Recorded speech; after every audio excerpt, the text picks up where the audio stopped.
there, and welcome to a special edition of the Tony Robbins podcast. My name is Mary B, and I'm here with Sage Robbins. Hello, Mary B. Hello, Thank you. Sage Robbins. And, we're sitting down, and the impetus of this this episode of the podcast happens to be Mother's Day 2022. But we want to make a special announcement right out of the gates in that we don't want this to be another podcast that's just for moms, for moms, by moms. That's not what this is at all. So disclaimer right on the upfront that this is a conversation for everyone. And having said that, I do want to ask you, Sage, what is motherhood to you? And then why should everyone stick around for this conversation? Don't turn it off yet if you're like, oh, here we go, a conversation for moms again. Well, it's beautiful. Thank you, Mary B. I think the definition and the reality of motherhood has evolved over the years for myself. And experientially, my own path to actually being a biological mother and being a mother has been over a 21-year flight. And what I recognize now, having a child, is that mother energy has been alive in me always. And as a younger woman, I wanted that selfish identity or longing to be a mother.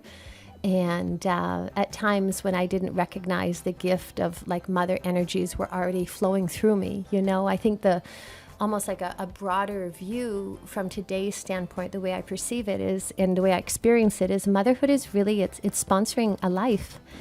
And we've had the gift, we're both new moms at this stage, to experience that with a child. And yet I also recognize that every day of my life, every day of all of our lives, life gives us an opportunity to serve life, to sponsor life, to support life, to love life, and an individual, whether that be through, helping support an animal or, taking care of our parents. I think that's the beautiful gift of this rhythm and this cycle of life. If life comes full circle and allows us to touch it in a meaningful way. So I think whether we're male, we're female, we all have both, mother and father energies within us.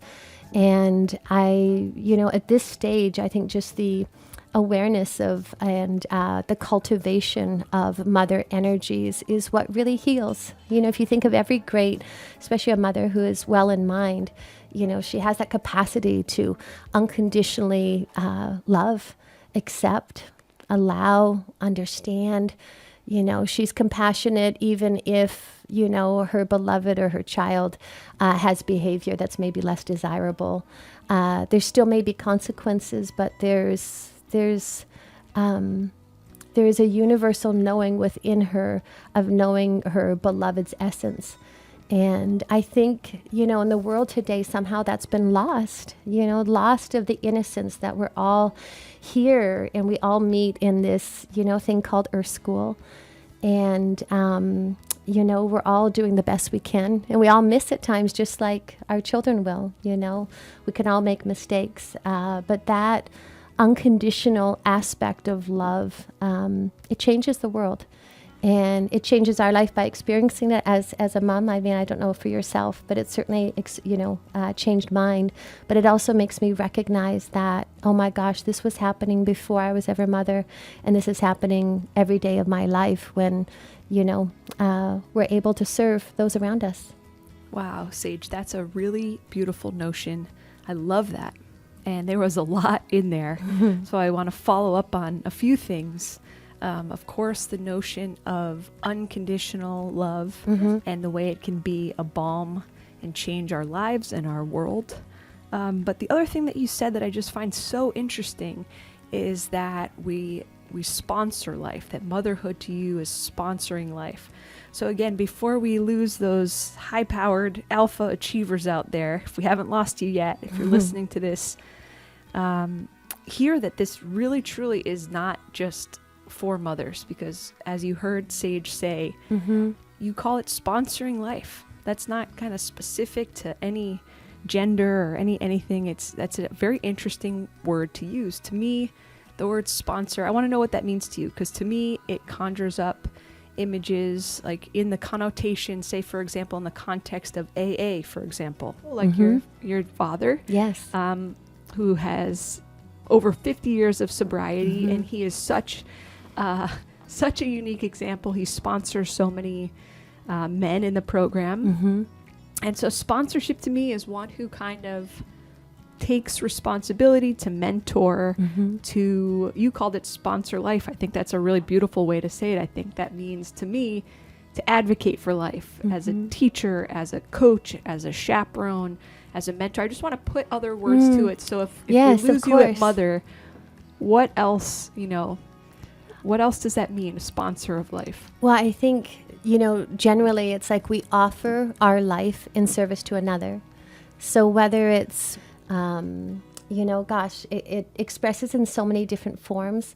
Obviously, you mentioned, AA, my mommy and daddy are both, in the program, and they certainly sponsor people.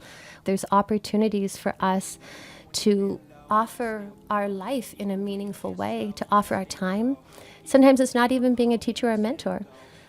Sometimes it's actually just being an ear and, having another feel seen and appreciated and loved in a meaningful way. And there's so many roles and identities that we could put on that. You could really think of any role, and I feel like those roles, those identities, they offer us a thread if we're really connected to our hearts and we understand why we're put here on this planet, to really connect and to be present with others and to offer our life in service to another. I think I think we're all called to do that. And we do it in all of our own unique way. I think that's, it all comes together and it all expresses in its own unique way. Some people really have a passion for animals and they're sponsoring animals and maybe helping them through a shelter or, saving them out of, slaughter or something of that nature. Or it can touch, life expresses and animates through us in such unique ways. But I think that's how I perceive at this stage of my life, motherhood, especially looking back to when I quote unquote wasn't a mother. She was expressing those mother energies. They're universal, Right. And when you say mother energies, I think, and we've talked about this before, Tony talks about it, especially at his program, your program, Date with Destiny, that there is a kind of masculine and feminine energy that we all have both, some spectrum of both, and there's a wholeness to that. Yes. And so in the same way that you and I as women